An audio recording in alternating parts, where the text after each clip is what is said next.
for The Caves and the Cockatrice. Edmund was a boy.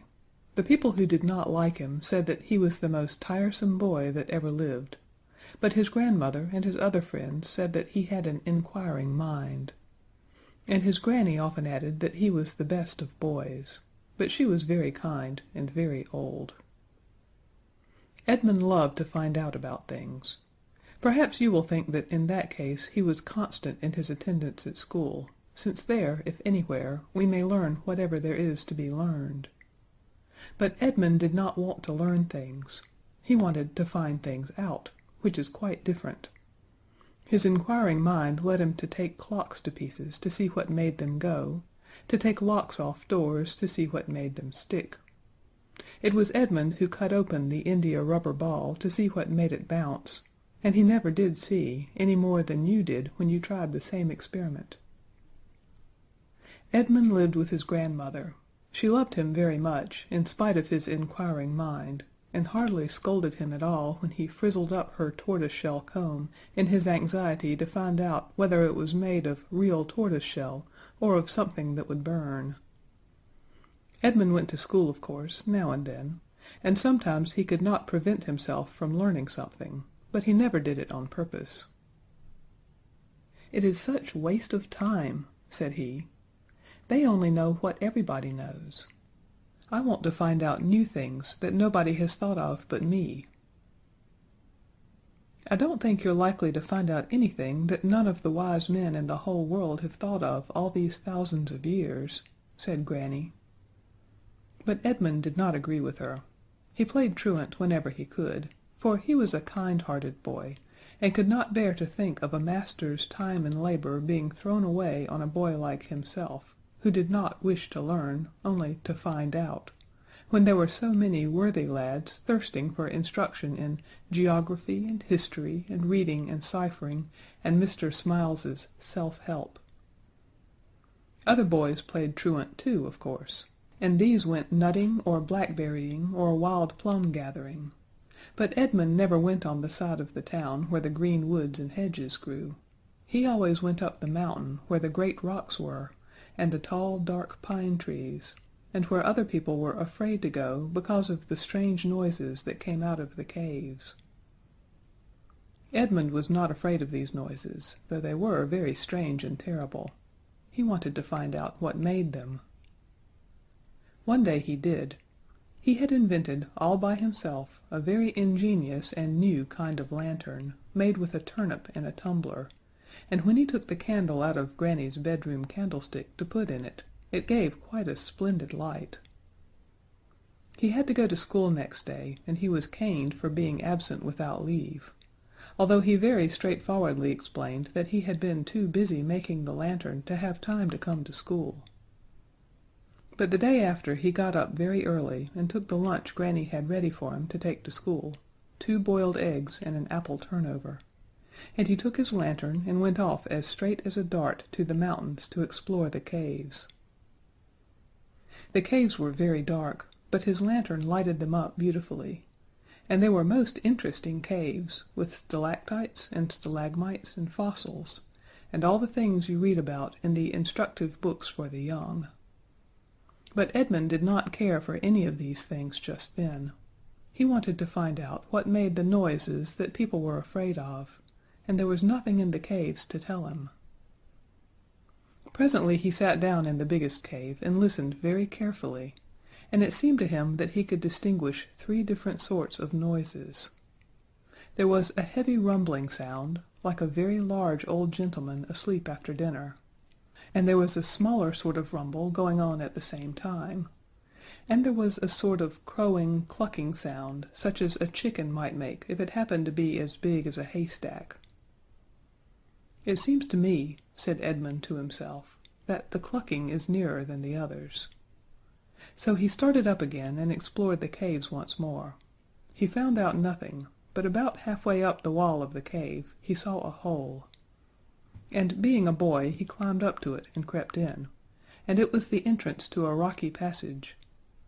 And now the clucking sounded more plainly than before, and he could hardly hear the rumbling at all. "I am going to find out something at last," said Edmund, and on he went. The passage wound and twisted and turned and wound, but Edmund kept on. "My lantern's burning better and better," said he presently, but the next minute he saw that all the light did not come from his lantern. It was a pale yellow light, and it shone down the passage far ahead of him through what looked like the chink of a door. "I expect it's the fire in the middle of the earth," said Edmund, who had not been able to help learning about that at school. But quite suddenly the fire ahead gave a pale flicker and went down, and the clucking ceased. The next moment Edmund turned a corner and found himself in front of a rocky door. The door was ajar. He went in, and there was a round cave like the dome of St. Paul's. In the middle of the cave was a hole like a very big hand-washing basin, and in the middle of the basin Edmund saw a large pale person sitting. This person had a man's face and a griffin's body, and big feathery wings, and a snake's tail, and a cock's comb and neck feathers. "Whatever are you?" said Edmund. "I'm a poor, starving cockatrice," answered the pale person in a very faint voice. "And I shall die, oh, I know I shall. My fire's gone out. I can't think how it happened. I must have been asleep. I have to stir it 7 times round with my tail once in 100 years to keep it alight, and my watch must have been wrong. And now I shall die." I think I have said before what a kind-hearted boy Edmund was. "Cheer up," said he. "I'll light your fire for you." And off he went, and in a few minutes he came back with a great armful of sticks from the pine trees outside, and with these and a lesson book or two that he had forgotten to lose before, and which, quite by an oversight, were safe in his pocket, he lit a fire all around the cockatrice. The wood blazed up, and presently something in the basin caught fire, and Edmund saw that it was a sort of liquid that burned like the brandy in a snapdragon. And now the cockatrice stirred it with his tail, and flapped his wings in it, so that some of it splashed out on Edmund's hand and burnt it rather badly. But the cockatrice grew red and strong and happy, and its comb grew scarlet, and its feathers glossy, and it lifted itself up and crowed, "Cockatrice-a-doodle-doo!" very loudly and clearly. Edmund's kindly nature was charmed to see the cockatrice so much improved in health, and he said, "Don't mention it. Delighted, I'm sure," when the cockatrice began to thank him. "But what can I do for you?" said the creature. "Tell me stories," said Edmund. "What about?" said the cockatrice. "About true things that they don't know at school," said Edmund. So the cockatrice began, and he told him about mines and treasures and geological formations, and about gnomes and fairies and dragons, and about glaciers and the Stone Age and the beginning of the world, and about the unicorn and the phoenix, and about magic, black and white. And Edmund ate his eggs and his turnover and listened. And when he got hungry again he said good-bye and went home. But he came again the next day for more stories, and the next day, and the next, for a long time. He told the boys at school about the cockatrice and his wonderful true tales, and the boys liked the stories, but when he told the master he was caned for untruthfulness. "But it's true," said Edmund. "Just you look where the fire burnt my hand." "I see you've been playing with fire, into mischief as usual," said the master, and he caned Edmund harder than ever.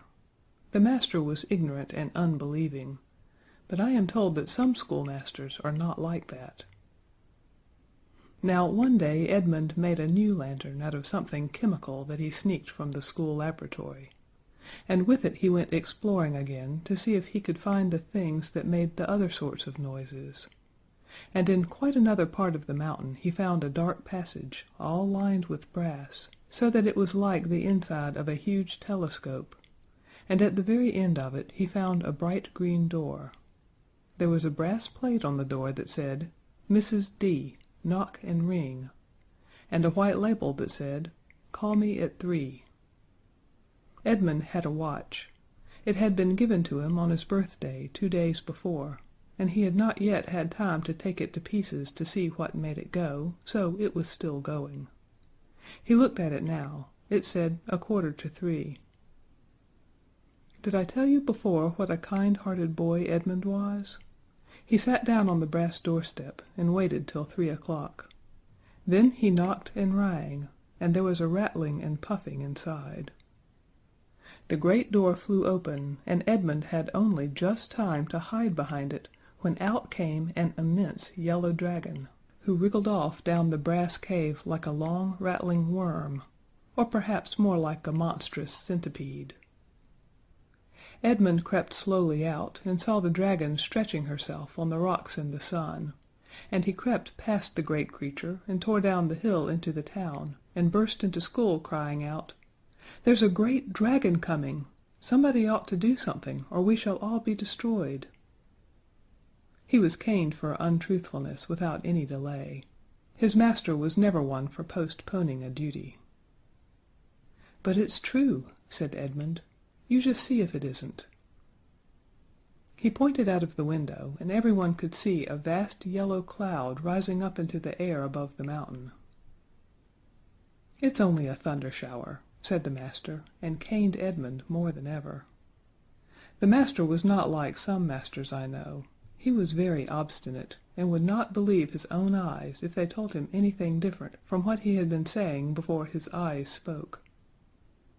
So while the master was writing, "Lying is very wrong, and liars must be caned, it is all for their own good," on the blackboard for Edmund to copy out 700 times, Edmund sneaked out of school and ran for his life across the town to warn his granny, but she was not at home.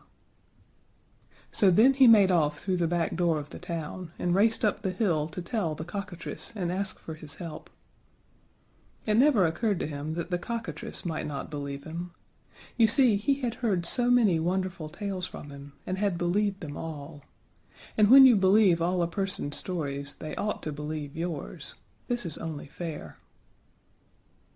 At the mouth of the cockatrice's cave, Edmund stopped, very much out of breath, to look back at the town.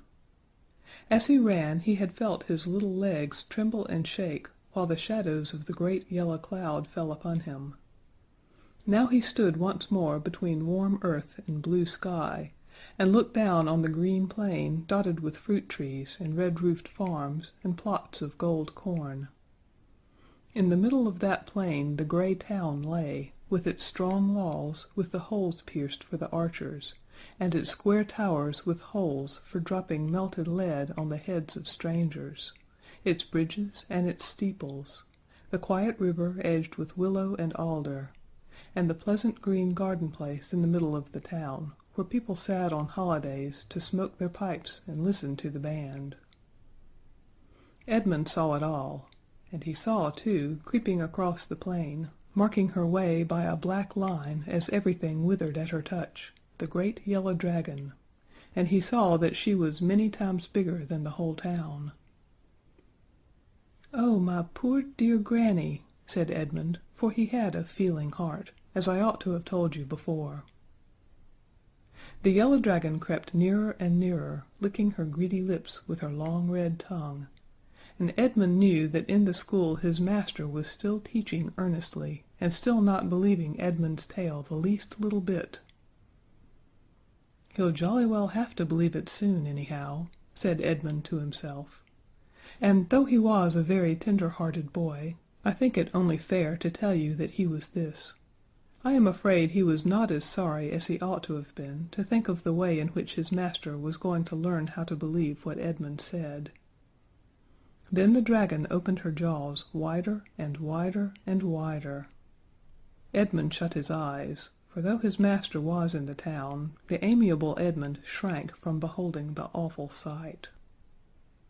When he opened his eyes again, there was no town, only a bare place where it had stood, and the dragon licking her lips and curling herself up to go to sleep, just as Kitty does when she has quite finished with a mouse. Edmund gasped once or twice, and then ran into the cave to tell the cockatrice. "Well," said the cockatrice thoughtfully, when the tale had been told, What then?" "I don't think you quite understand," said Edmund gently. "The dragon has swallowed up the town." "Does it matter?" said the cockatrice.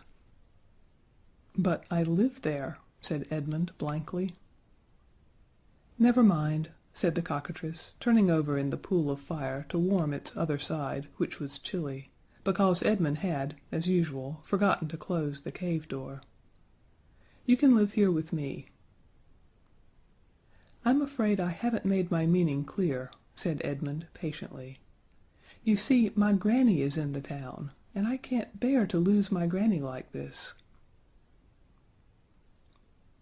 "I don't know what a granny may be," said the cockatrice, who seemed to be growing weary of the subject, "but if it's a possession to which you attach any importance—" "Of course it is," said Edmund, losing patience at last. "Oh, do help me! What can I do?" "If I were you," said his friend, stretching itself out in the pool of flame so that the waves covered him up to his chin, "I should find the drakling and bring it here." "But why?" said Edmund. He had gotten into the habit of asking why at school, and the master had always found it trying. As for the cockatrice, he was not going to stand that sort of thing for a moment. "Oh, don't talk to me," he said, splashing angrily in the flames. "I give you advice. Take it or leave it. I shan't bother about you any more. If you bring the drakling here to me, I'll tell you what to do next. If not, not."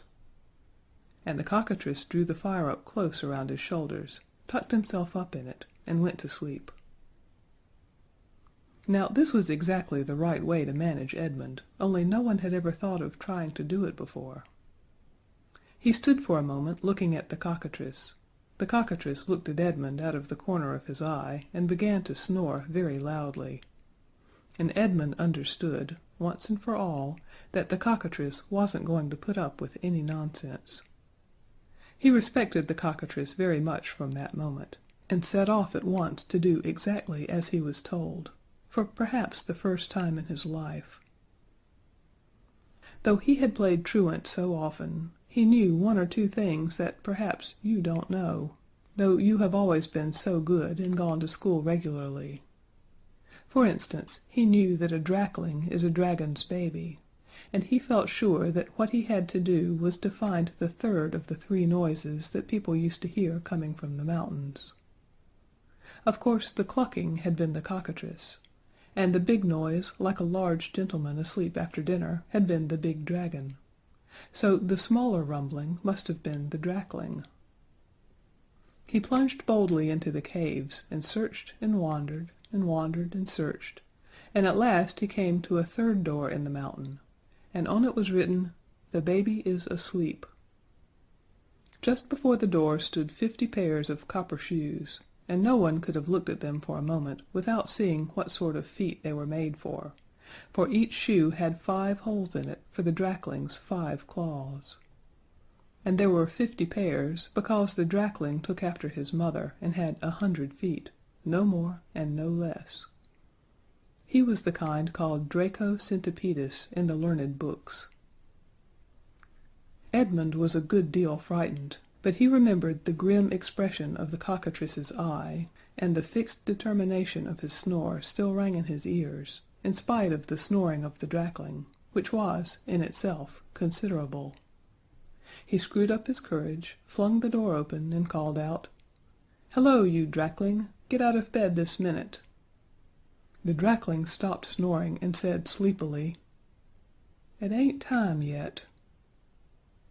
"Your mother says you are to, anyhow, and look sharp about it, what's more," said Edmund, gaining courage from the fact that the drakling had not yet eaten him. The drakling sighed, and Edmund could hear it getting out of bed. The next moment it began to come out of its room and to put on its shoes.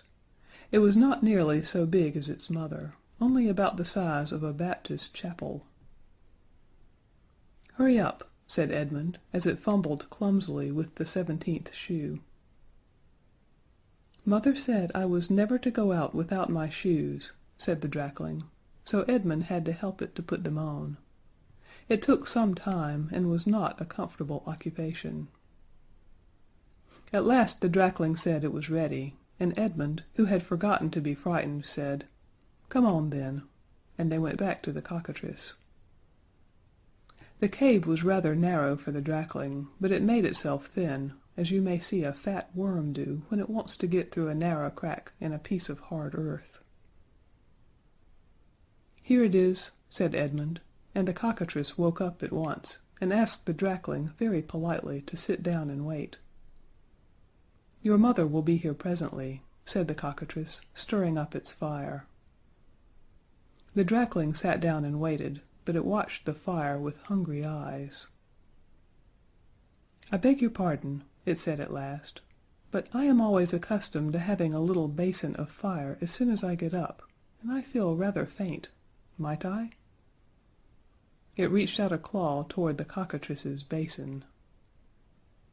"Certainly not," said the cockatrice sharply. "Where were you brought up? Did they never teach you that we must not ask for all we see, eh?" "I beg your pardon," said the drakling humbly, "but I am really very hungry." The cockatrice beckoned Edmund to the side of the basin, and whispered in his ear so long and so earnestly that one side of the dear boy's hair was quite burnt off. And he never once interrupted the cockatrice to ask why. But when the whispering was over, Edmund, whose heart, as I may have mentioned, was very tender, said to the drakling, "If you are really hungry, poor thing, I can show you where there is plenty of fire." And off he went through the caves, and the drakling followed. When Edmund came to the proper place he stopped. There was a round iron thing in the floor, like the ones the men shoot the coals down into your cellar, only much larger. Edmund heaved it up by a hook that stuck out at one side, and a rush of hot air came up that nearly choked him. But the drakling came close and looked down with one eye and sniffed and said, "That smells good, eh?" "Yes," said Edmund. "Well, that's the fire in the middle of the earth. There's plenty of it, all done to a turn. You'd better go down and begin your breakfast, hadn't you?" So the drakling wriggled through the hole and began to crawl faster and faster down the slanting shaft that leads to the fire in the middle of the earth. And Edmund, doing exactly as he had been told, for a wonder, caught the end of the drakling's tail and ran the iron hook through it so that the drakling was held fast.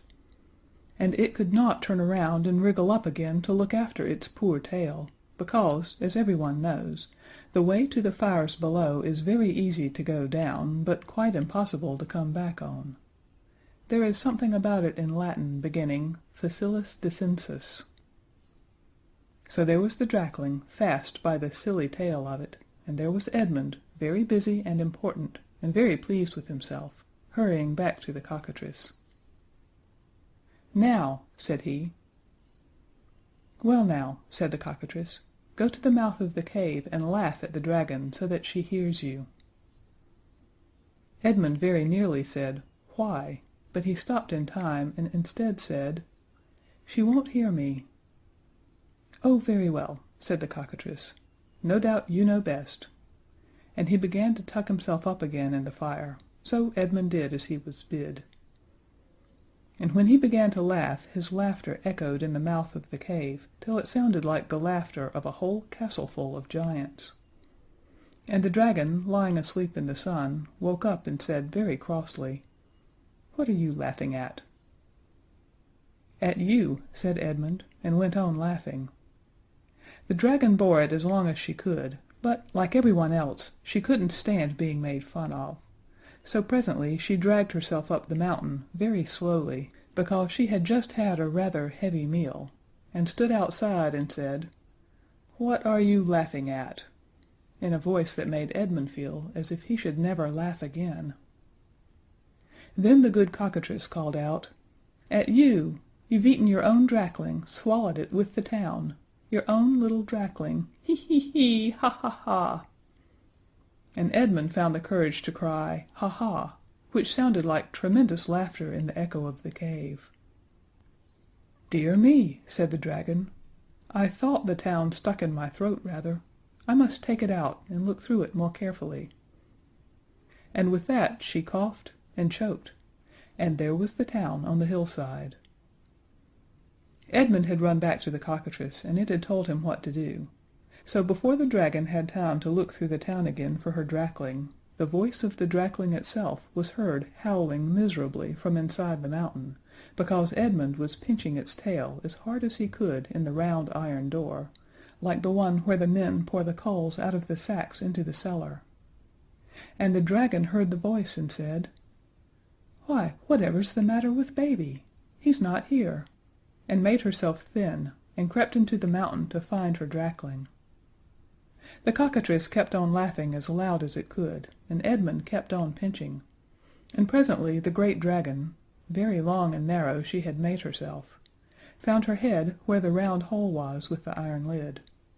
Her tail was a mile or two off, outside the mountain. When Edmund heard her coming, he gave one last nip to the drakling's tail, then heaved up the lid and stood behind it, so that the dragon could not see him. Then he loosed the drakling's tail from the hook, and the dragon peeped down the hole just in time to see her drakling's tail disappear down the smooth, slanting shaft with one last squeak of pain. Whatever may have been the poor dragon's other faults, she was an excellent mother. She plunged head first into the hole and slid down the shaft after her baby. Edmund watched her head go, and then the rest of her.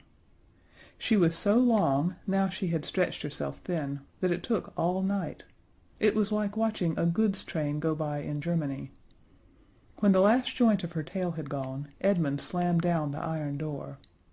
He was a kind-hearted boy, as you have guessed, and he was glad to think that dragon and drakling would now have plenty to eat of their favorite food forever and ever. He thanked the cockatrice for his kindness, and got home just in time to have breakfast and get to school by 9. Of course he could not have done this if the town had been in its old place by the river in the middle of the plain, but it had taken root on the hillside just where the dragon left it. "Well," said the master, "where were you yesterday?" Edmund explained, and the master at once caned him for not speaking the truth. "But it is true," said Edmund. "Why, the whole town was swallowed by the dragon, you know it was." "Nonsense," said the master. "There was a thunderstorm and an earthquake, that's all," and he caned Edmund more than ever. "But," said Edmund, who always would argue, even in the least favorable circumstances, "how do you account for the town being on the hillside now, instead of by the river as it used to be?" "It was always on the hillside," said the master, and all the class said the same, for they had more sense than to argue with the person who carried a cane. "But look at the maps," said Edmund, who wasn't going to be beaten in argument, whatever he might be in the flesh. The master pointed to the map on the wall. There was the town on the hillside, and nobody but Edmund could see that of course the shock of being swallowed by the dragon had upset all the maps and put them wrong. And then the master caned Edmund again, explaining that this time it was not for untruthfulness, but for his vexatious argumentative habits. This will show you what a prejudiced and ignorant man Edmund's master was. How different from the revered head of the nice school where your good parents are kind enough to send you. The next day Edmund thought he would prove his tale by showing people the cockatrice, and he actually persuaded some people to go into the cave with him. But the cockatrice had bolted himself in and would not open the door, so Edmund got nothing by that except a scolding for taking people on a wild goose chase. "A wild goose," said they, "is nothing like a cockatrice." And poor Edmund could not say a word, though he knew how wrong they were. The only person who believed him was his granny, but then she was very old and very kind, and had always said he was the best of boys. Only one good thing came of all this long story. Edmund has never been quite the same boy since. He does not argue quite so much, and he agreed to be apprenticed to a locksmith so that he might one day be able to pick the lock of the cockatrice's front door and learn some more of the things that other people don't know. but he is quite an old man now, and he hasn't gotten that door open yet. End of Chapter 8. End of The Book of Dragons.